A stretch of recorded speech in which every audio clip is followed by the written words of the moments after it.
যাকে আমি রোজ চুল বেঁধে দিছি, গালে উঠে ভাত খাওয়াই দিছি, তাকে আমি রেডি করেছি, সঙ্গে করে স্কুলে নিয়ে গেছি।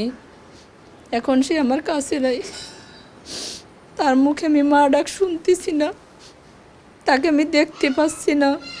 আমার কতটা কষ্ট হচ্ছে, আমি তো মা।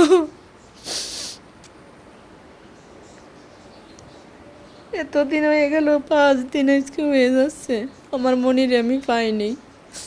আমার একটাই অনুরোধ ছিল সবার কাছে, যে আমি একদিন যখন পুরো চলে গেছে, রাত চলে গেছে, আমার মনিকে কোনো হসপিটালে সবাই, আমার আত্মীয় স্বজন, দেওর ভাসুর, আমার ভাইরা সবাই খুঁজিছে, কেউ কোথাও পায়নি।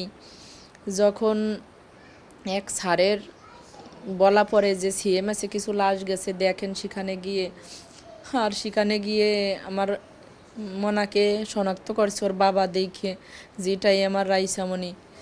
তো সে লাশটা এখনও আমাদের দেওয়া হয়নি।